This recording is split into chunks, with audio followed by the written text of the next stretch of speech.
listening to Walk in Dominion right here on KCAA. Here's your host, Pastor Victor Smith, Sr. Well, God bless you, my friends, and welcome to another broadcast. You're in tune now with a Walk in Dominion broadcast. I am your community pastor, Pastor Smith. I want to welcome each and every one of you tuning in to our broadcast, far and near. Those of you that are first-time listeners, we welcome you to our broadcast. I want to say hello to each and every one of the covenant partners, those that support me at the Spirit of Dominion Worship Center. We're located at 821 Tri-City Center in the city of Redlands, California, and we want you to know that we are glad to be in the city, looking for great things to come, and we invite you to join us each Sunday morning 10:45 and each Wednesday 7 o'clock p.m. where we're walking in the Word in both services, making it plain, and the people are saying amen as the power of God falls. Thank God for each and every one of you. 6 minutes after the hour of 8 o'clock, and of course we're excited about this Monday, another Monday on the dials with you. Want to say hello to Nick, the one that's doing it all right. Enjoyed our last broadcast, and of course each broadcast is informative. That's what you get here on KCAA Talk Radio, and we want to thank God for each and every one of you tuning in. Tell a neighbor, tell a friend about KCAA Radio on your dial 24 hours a day, 7 days a week, and I tell you, we're bringing you the best in talk radio, music, news, and information. Want to go into the Code of Dominion, or rather the mission statement of the Code of Dominion, the mission statement of Spirit of Dominion Worship Center, I should say. And then, of course, we're going to be getting on down into our lesson for this evening. The Spirit of Dominion Worship Center is a place where one can worship in the spirit of liberty and experience a supernatural move of God. Our main objective is to teach and preach the uncompromised full gospel, and to see lives empowered and changed by the reality of our Lord Jesus Christ and the power of the Holy Ghost. Our desire is to provide a spiritual community to impact the whole man spiritually, economically, socially, and physically. Except we succeed in reestablishing a legacy of dignity and nobility and wealth in the present generation, we will have lost the battle of the souls of the next generation. We aim to bridge the gap that divides us as a people and minister to all ages, nationalities, races, and cultural backgrounds. We are committed to being a haven of restoration for those lives which have been wounded, hurt, bruised, and cast away.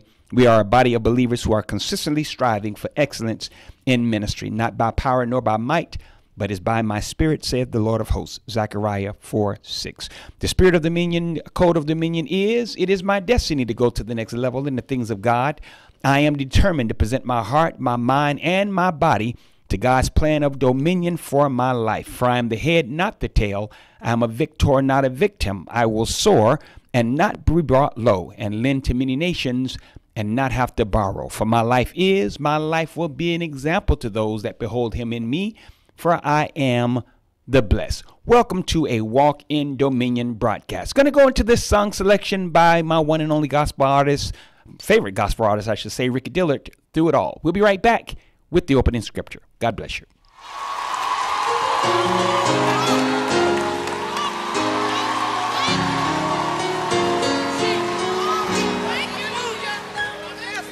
I've had many tears and sorrow, and I've had questions for tomorrow.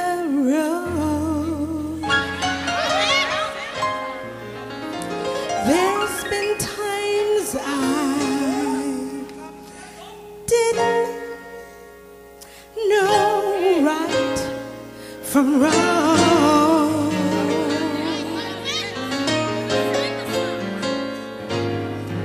But in each and every situation,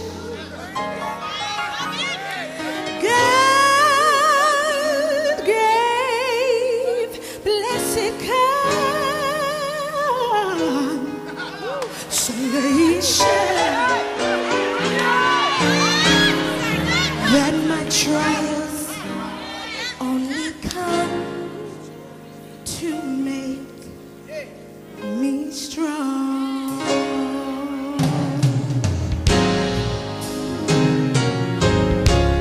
Through it all, I've learned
thought you couldn't get away. I'll trust him.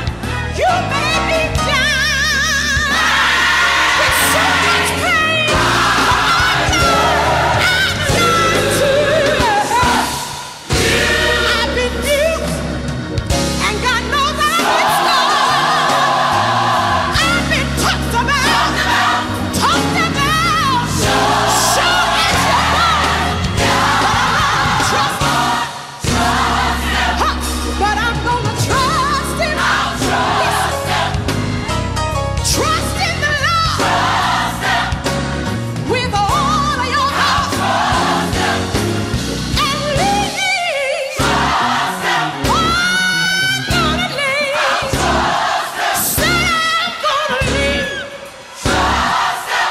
Don't you let go of his hand. Oh, no. Oh, yes, I have. Oh, no. Oh, yes, I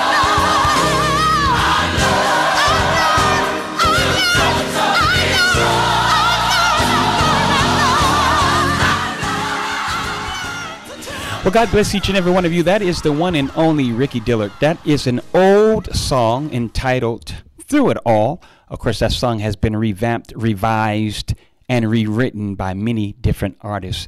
That was his version of that selection, Through It All. I want to talk with you tonight in just a few moments, but I want you to turn with me, please, if you got your Bibles with you. I'm going to read 1 Kings, the 19th chapter. 1 Kings chapter 19. I'm going to focus my attention on verse 1 and a few verses following. And Ahab told Jezebel all that Elijah had done, and whither how he had slain all the prophets with the sword. Then Jezebel sent a messenger unto Elijah, saying, So let the gods do to me, and more also, if I make not thy life as the life of one of them by tomorrow, about this time. And when he saw that, he arose and went for his life, and came to Beersheba, which belongeth to Judah, and left his servant there.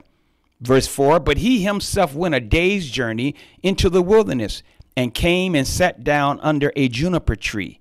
And he requested for himself that he might die, and said, Is it enough now, O Lord? Take away my life, for I am not better than my fathers. May the Lord have a blessing to the hearers and readers of his word. I want to talk with you for just a few moments. And of course, there's going to be a part 2 on this lesson from these words: how to battle back from the brink of suicide. How to battle back from the brink of suicide. Suicide is I would call a very serious undertaking for those that try to diagnose it, that try to analyze it, if you will. How can you analyze what's really going on in a man's mind? A person can smile, and a lot of people who have committed suicide, their family reported they seemed happy, they seemed normal, they had a smile on their face. He left work, everything seemed okay, but at the end of the day, they get the tragic news: he's gone, she's gone, and it was by their own hand. So suicide is not a thing that we can play around with. Suicide is not a thing that we can just look at one and try to surmise what's going on. There must be a careful analysis, and the analysis I'm talking about is words, conversation. You have to prod and talk to those whom you think might be dealing with something, and you can get a good sense in some cases of where those whom you love might be as it relates to them thinking about suicide. And as we get into this, I want to talk about this because so many people are taking this way out. They're tired of life. They've come to the end of their rope. Someone is bullying them. Some of them have been molested. Some of them are trying to come to grips with a lifestyle change, whatever the case, and they just don't know how it's going to be accepted by family members, how they're going to deal with themselves, how they're going to face themselves in the mirror, and a lot of them opt out. Well, I want to talk to those of you tonight, and this is the rub. It's not something you tell folk about.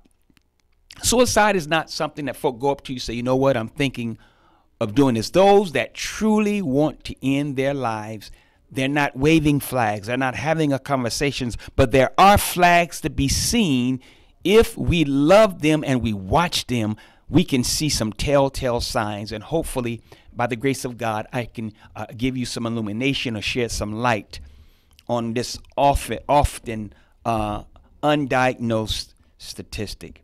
Every year, 1 million adults report making a suicide attempt, or according to the U.S. Centers for Disease Control and Prevention. Worldwide, 800,000 people die due to suicide every year. 800,000 people per year, according to the World Health Organization. For reasons we don't fully understand, some people reach such depths of despair and pain that they began to believe that they would be better off dead, says Dr. John Campbell, the chair of psychiatry and behavioral health at the Ohio State University Wexner Medical Center. Though suicide often seems mysterious and unpreventable, it can be stopped. Experts say talking openly about people's suicidal thoughts and keeping them away from lethal means such as firearms can save lives. And you know, as I'm getting into this, I'm thinking about the young man who was in the paper today.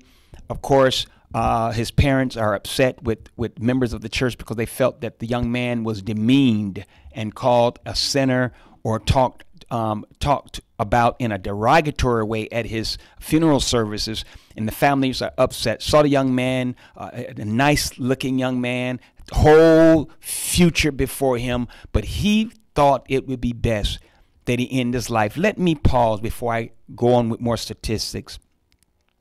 There are those of you that are hearing my voice. You're down to the last street. You're down to the last dollar, the last dime. You're down to the last phone call. You're down to the last page of your phone book trying to find who can you call to talk with. Don't you do anything. I want to talk with you tonight. And hopefully I can help you see that there is still hope. There's still a better future, a bright future for you. I know in most cases, there's things that has been done that you don't think you can be forgiven for. You don't know how you can live with. Well, you might not ever forgive yourself for it, but you can learn to deal with it in a way that can help others not go down the same path that you're gone. So the thing that is crippling you, you can use to help someone else, not use as a crutch. Improving diagnosis and mental health conditions can help too. Most people who commit suicide have seen a doctor within the last year, but many do not get diagnosed and with the mental illness that will ultimately kill them. But there are 5 things that I want to talk with you about tonight. And I'm tying it into this scripture because this particular man of God that I read, Elijah, had just had in the 19th chapter, 18th chapter, 1 Kings, one of his most successful achievements and conquests. He had just defeated 850 prophets, 400 prophets of the grove, 450 prophets of Baal, 850 total. He had just defeated the 850, called attention to his God, won a great victory and great witness for God, but now he flees 200 miles south, finds himself in the text under a juniper tree, wishing that he might die. What a drop from a high plane of success to a low plane of wanting to commit suicide. This tells us that a lot of people that you think really got it going on are dealing with things within themselves that they just can't deal with. And the ultimate out for them is the taking of their own lives. According to the American Foundation for Suicide Prevention, over 44,000 people try to commit suicide each year in the United States. 44,000 make an attempt to end their lives in the United States each year. In 2015 alone, suicide was the second leading cause of death in people 15 to 34 years of age. And third, the third leading cause of death in children ages 10 to 14. Now here it is, our babies. What's going on that our babies want to end their lives? And when you trace the stats, a lot of that is due to being bullied. A lot of them have been molested and can't tell anybody, have tried to tell the mother, tried to tell the father, but no one is listening. And in some cases, the mother or father is the perpetrators of the act. And so they feel like they have no worth. And a lot of our babies, 10 to 14 years of age, in their lives. Isn't that sad? Men are 4 times more likely than women to kill themselves. And 77% of U.S. suicides are completed by men. They're successful at it. 77% of the successful suicides in this country are performed and committed or completed successfully by men. What a staggering, what an alarming statistic. What an alarming statistic. And you know what? My heart goes out for the families that are left. But I'm not dealing with the families right now. I want to deal hopefully with that individual that's thinking about ending your life. And you know, there are a lot of folk that you pass by them every day. You would never think that there has ever been a thought in their mind. But I'm going to get into some stats that's going to show you that some of the leading, or rather some of those that's in that statistic of 77% are well-known and well-to-do people. Suicide has no zip code. Suicide has no economic bracket. Suicide, we're learning, have no religious preference. There are a higher number killing in the Christian community. There's a higher number killing in the atheist community. There's a higher number killing of those that don't believe in God at all. So suicide has no barriers. Anyone can fall prey to the thought of suicide, and we're learning that many people fall victim to their own hand. There is no preference as to who killed themselves. So we want to dispense with the fact that suicide comes from this demographic or that demographic. No, suicide, the thought of suicide is prevalent across all genders, across all races, across all economic groups, across all social economic groups, I should say, across all political groups. Suicide is prevalent in every reach of this country, and from what we're reading, 850,000 worldwide across this world. What a staggering statistic. Women more likely to attempt suicide. Women are more likely. Let me back up, because I want to give you that one statistic again. Men are 4 times more likely than women to kill themselves, and 77% of U.S. suicides are completed by men. So says the CDC. This disparity is partially due to men choosing more lethal means to kill themselves. 56% die by firearms. Women are more likely to attempt suicide by self-poisoning. So you see, there in everything gender-wise, there is a soft approach and a hard approach.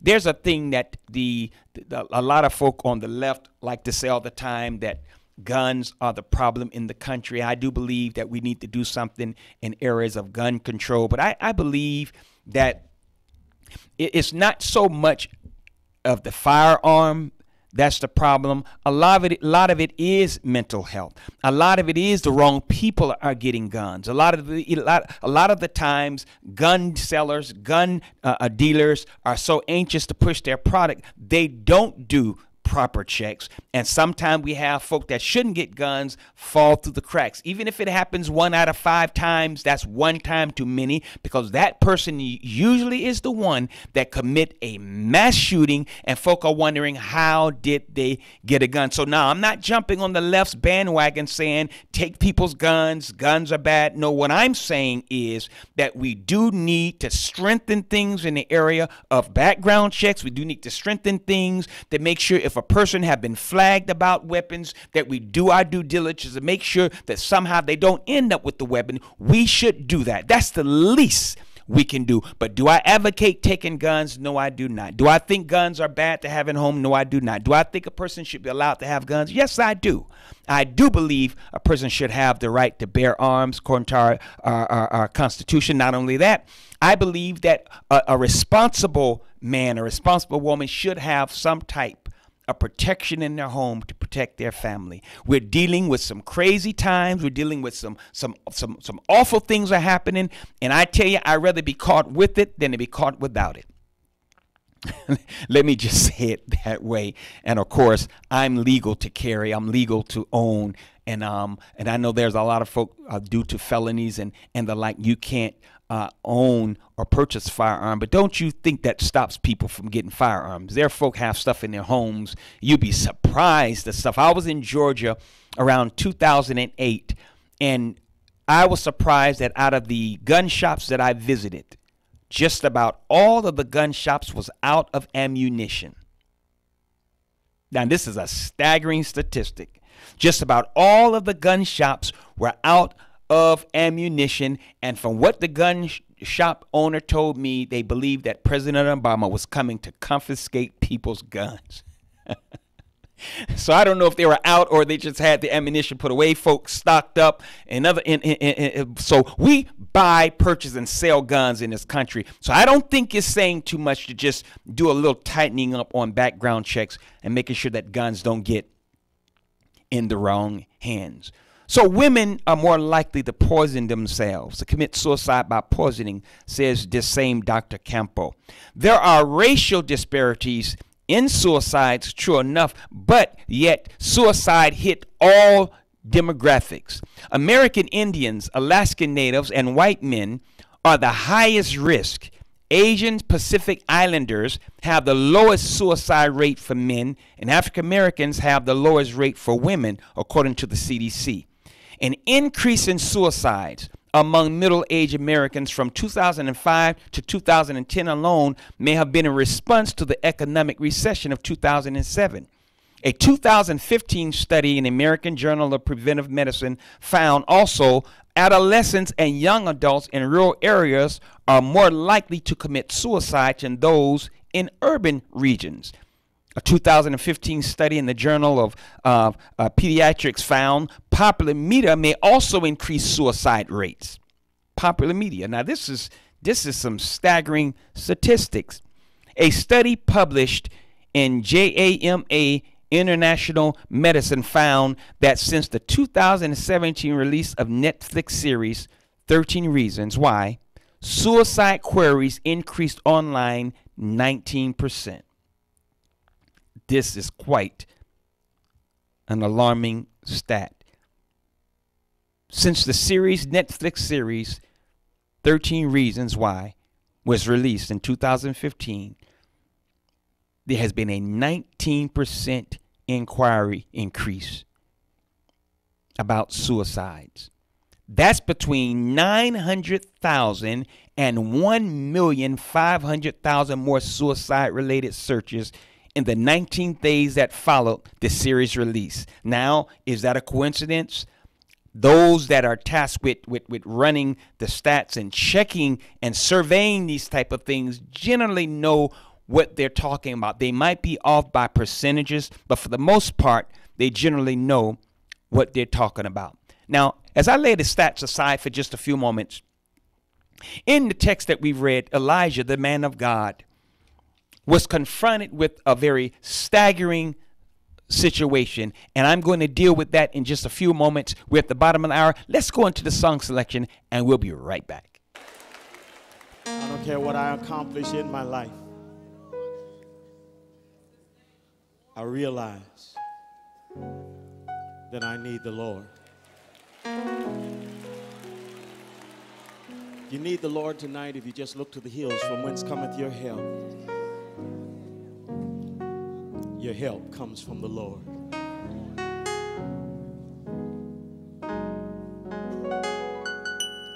I need you like the ocean needs the water, or it will run dry.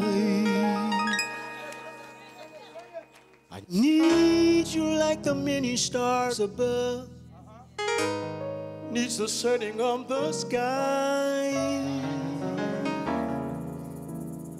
I need you like tomorrow needs the hours of today to pass by.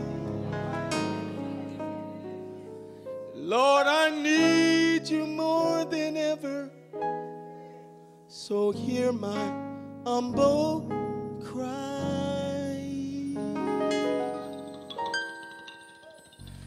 I need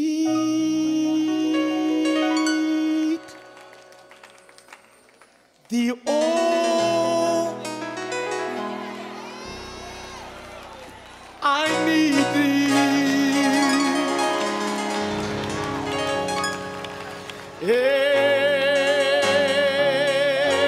Every hour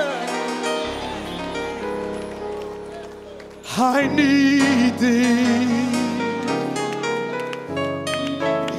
Oh, bless me now, my Savior. Anybody need him tonight? I come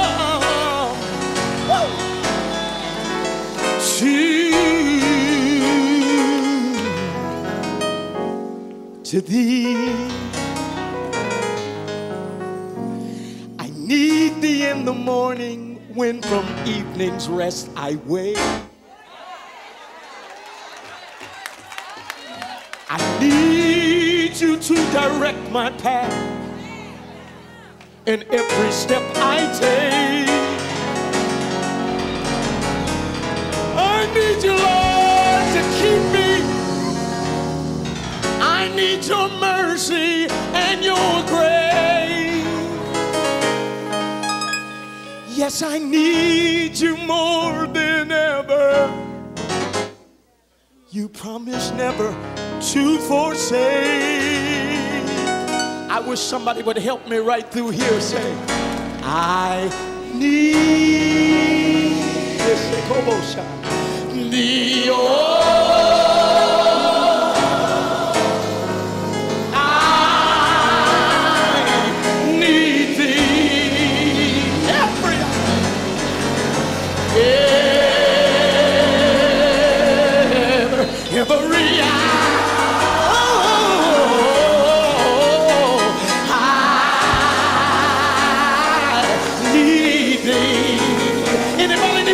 here tonight.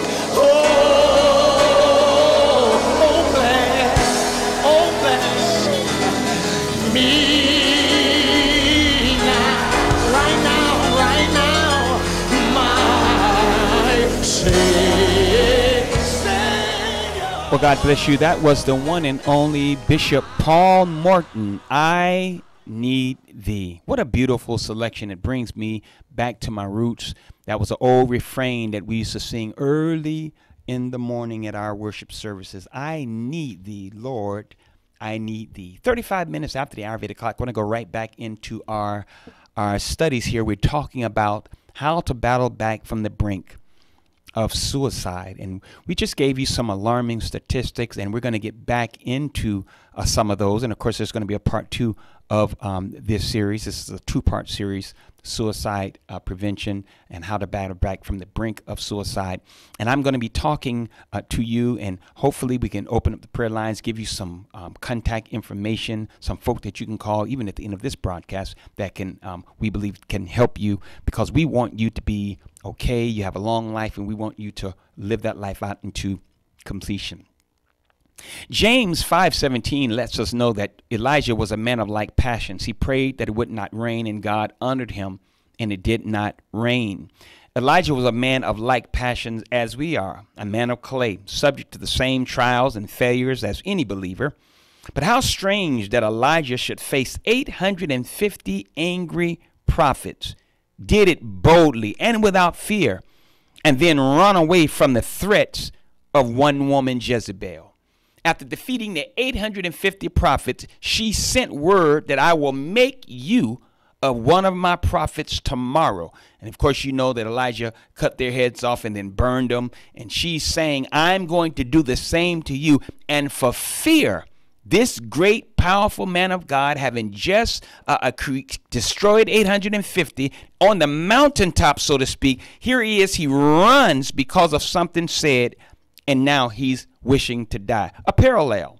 There are those that are at the top of our society in terms of their success, in terms of their brilliance. Think about Amy Winehouse or Bodine, the man that does Parts Unknown, the designer here in New York recently that killed herself, this great man that travels the world eating different types of food and then commits suicide, have all the appearances of success, seem like everything is going right for him at the top of the world, but yet he commits suicide. Well, Elijah was in that situation. Here he is on Mount Carmel, calling fire from heaven, gets the victory over his enemy, proved to be very successful. God honored him and did the very thing that he said God was going to do. But now someone threatens him and he runs for his life, sitting under a juniper tree, and now he's wishing that he might die, talking these words: I am not better than my ancestors. Lord, take my life. Let me die. What a suicidal thought he had because of a situation that he felt that he couldn't handle. And a lot of the times, people that are in suicidal situations, they're confronted with something that seemed to be so big for them that they cannot handle it, and their mind don't give them the chance to slow down enough to analyze properly. So you have to be careful how you push people. You really have to be careful. When you see people stressed out, seeming like having a bad day, that's why I praise those of you last week for having done a good deed, for saying a kind word, a kind gesture, a smile, just the right act at the right time could mean the difference for some people between pushing them over the edge, off the brink, and bringing them back from the brink of a suicide or a suicide attempt or a suicidal thought. You just never know what your kind deed might prevent. But this man of God in the text was wishing that he could die. The great contest on Mount Carmel had undoubtedly worried him and drained him emotionally. Christians would do well to take better care of their bodies, especially after times of intense ministry and sacrifice. But the main cause of Elijah's failure was spiritual. He saw Jezebel and failed to see the Lord. He listened to Jezebel's threats and forgot to wait for God's promises. And a lot of the times, there are those that are dealing with things. The day may seem bad, but we don't wait to see the sun come up to see whether the situation we're dealing with on Wednesday will change on Thursday. A lot of the times they have a tendency to end it that day. Sometime it may be a week, 2 weeks, sometime in a month. Sometime it be so many months after that the first thought of the attempt or the thought of suicide, but they never wait long enough to see that things could change. And we have to be in a position, always praying. Those of you that are from the Christian aspect, we have to always ask God to lead us to such people. Lead us to those that might need a kind word. That's why I never pass by anybody without offering them a kind word, a kind gesture. If I can do something for them, asking them, are you all right? And they may tell you, I'm fine. I'm like, are you sure? You really all right now? I don't mind talking to you. And I talk like that to let them know that I'm as down to earth as I can be with them, because sometimes folk just want to have a conversation. Some folk just need someone to talk to. And if we're in such a rush that we blow by them because we're trying to get to church, blow down by them because we're trying to get to the next assignment, we might really miss the opportunity to do real ministry, and that person's life could be hanging in the balance. So Christians would do well. Elijah was burnt out, but that wasn't the reason why he wanted to die. He took his eyes off of the Lord, and pity filled his heart. In every step he had taken, Elijah had waited for God's command. But now fear leads to impatience, and impatience leads to disobedience. He was no longer risking his life for God's glory. Rather, he was trying to save his life for his own sake because of a threat. When you are in a vein of doing something, there are those of you that have a passion and a drive for something. You rise and you go to sleep at night and you wake up in the morning for that passion. And sometimes the wrong critique from a loved one, the wrong critique from a critic, the wrong critique from a family member or a coworker can get you off from doing the thing you love, and you figure out, without that, I have nothing to live for. And now the way out is to take your life. I come to tell you, qualify yourself. Validate yourself. A lot of the times things are bad. I am not going to tell you that there are not some serious things that you're dealing with. But I guarantee you, anything created by man can be corrected by man.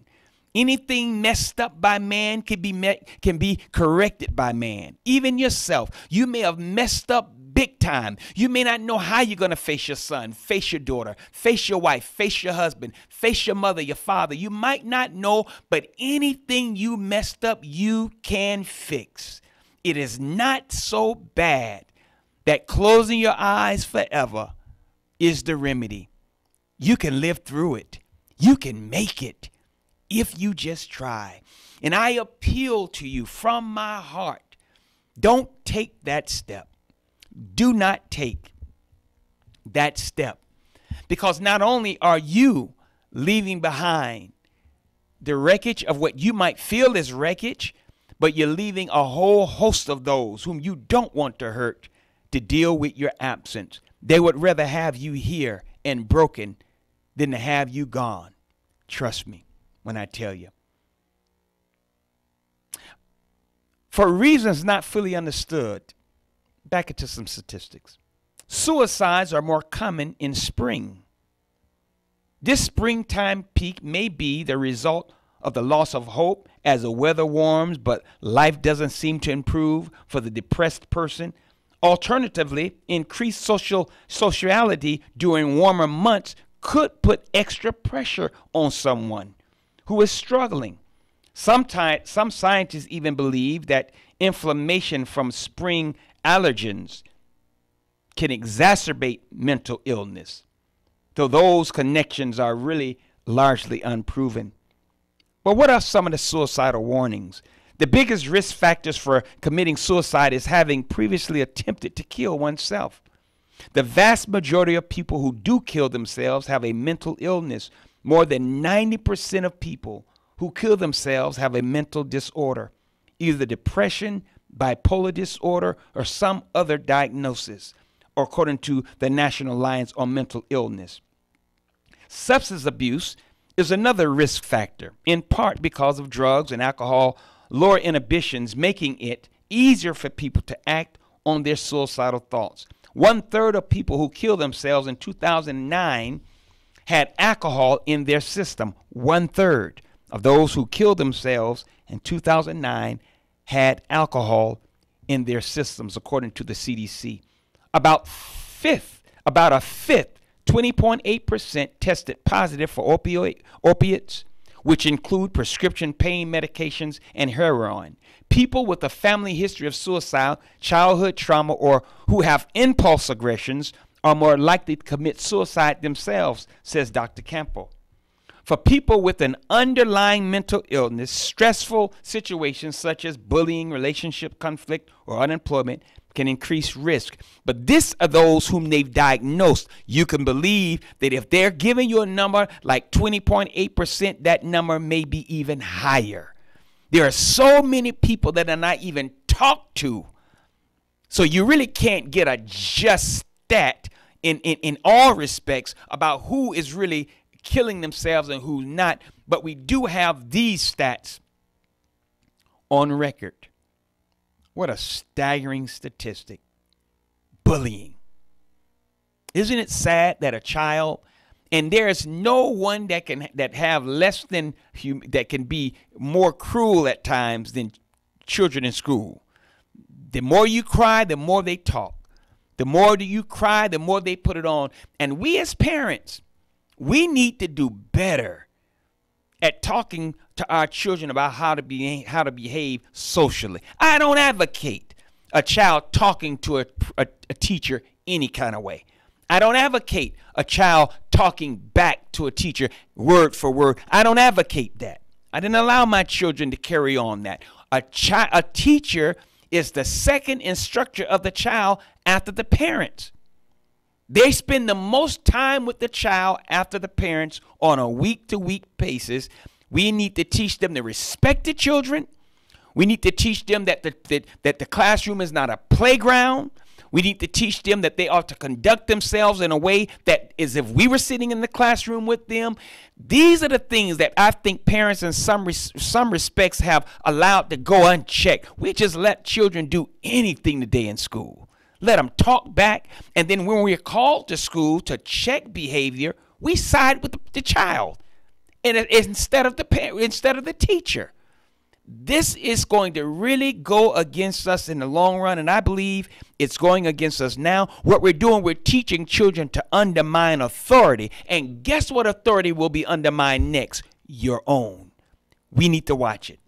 I'm running out of time, my friends. I'm going to stop with some of my statistics because there's so many that I can give you, and I don't want to miss giving them to you. But let me just get back into some of this about Elijah. We're going to save the rest of our statistics until next week. But what we're going to do now, I'm going to go into a brief commercial break, and then we'll be right back in just a few moments. Hey guys, this is Andrew Caravella. Just wanted to let you know that KCAA has a new listener line for all of you that have a phone. Now you can listen to KCAA in the grocery store, in the doctor's office, or when you want to pretend you're on the phone with someone just so that creeper will leave you alone. Call 720-835-3099 today and listen to your favorite KCAA radio shows. That number again, 720-835-3099. KCAA Radio, the station that leaves no caller or listener behind.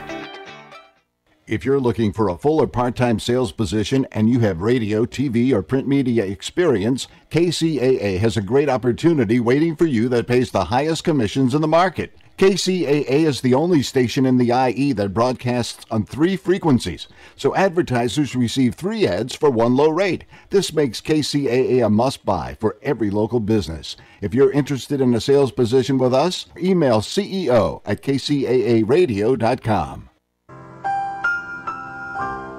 Welcome to another edition of The More You Know. I'm Andrew Caravella, back here on Monday. How y'all doing? December 17th, it is Wright Brothers Day. So this day commemorates the first successful flight of a mechanically propelled and heavier than air airplane. This feat was reached by Orville and Wilbur Wright on December 17th, 1903 at a spot about 5 miles south of Kitty Hawk, North Carolina, in what is now the town of Kill Devil Hills on the Atlantic coast. Various official and unofficial events have marked Wright Brothers Day, an annual Wright Memorial Dinner, where the Wright Brothers Memorial Trophy is handed out. The Wright brothers wrote to the U.S. Weather Bureau asking about ideal places to fly a glider and chose to go to an area known for having strong winds near Kitty Hawk, North Carolina. Also on this day in 1989, the first episode of The Simpsons aired, and born on this day, Pope Francis, 1936, as well as Beethoven in 1770. I'm Andrew Caravella. This has been The More You Know for December 17th. Happy Monday.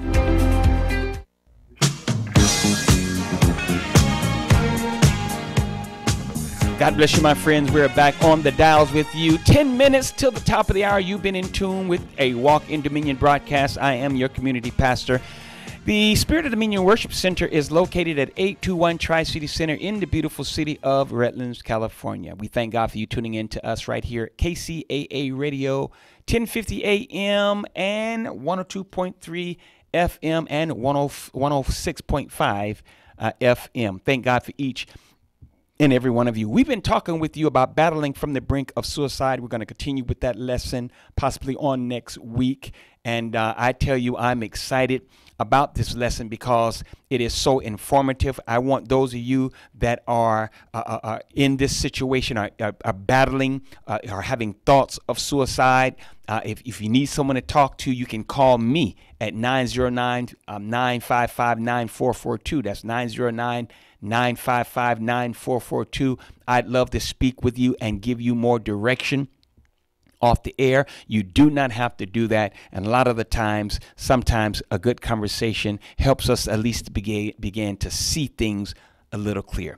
The Spirit of Dominion Worship Center, located at 821 Tri-City Center in the city of Redlands, California, invites you to our services, 10:45 Sunday morning. You're welcome to come join us, and we're having an awesome time. And the Lord, I'm telling you, the people are excited about the teaching. I'm excited about teaching, and the Lord is answering our questions, and we're walking away empowered, changed, and informed. On Wednesday night, 7 o'clock p.m. is our Walk in the Word Bible study. We're making it plain. It's a lot more. It's a slower pace, I should say, on Wednesdays than on Sundays, but yet you can bring your questions and get your answers, and I tell you, your life will really never be the same. We're breaking the scriptures down. We're making them applicable to your life. We're making them relevant, and I tell you, it's good to talk about what the disciples did 2,000 years ago, but you need to know what God is doing today in your life, and we can show you in the scriptures what he's doing in 2018. That's what we do, and we thank God for those of you that will join us. If you'd like to work with us, we're looking for all workers of all type, whether it be a musician, you might be a teacher, you might not have a place to worship at this opportunity. Well, the Spirit of the Dominion is where our doors are open for you. You're welcome to come in and work with us. And I tell you, you'll find a great servant in myself that will help you go to the next level in the things of God and help you realize your God-given destiny and purpose. The Spirit of Dominion Worship Center, you can contact us at 909-955-9442. You can email me at pastorsmith@spiritofdominion.com. That's pastorsmith@spiritofdominion.com. Listen, we look forward to talking with you all possibly next week, and we definitely will be coming back with part 2 of that message, and I look forward to talking with you then. We love you. God bless you. We've got one last selection. This is the incomparable Douglas Miller, Unspeakable Joy. We'll be right back next week. We love you, and as we say, the just shall live by faith. God bless you.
Walk in Dominion right here on KCAA with Pastor Victor Smith Sr. If you would like more information or want to reach out to Pastor Victor Smith Sr., you can call him at 909-955-9442 or email him at pastorsmith@spiritofdominion.com.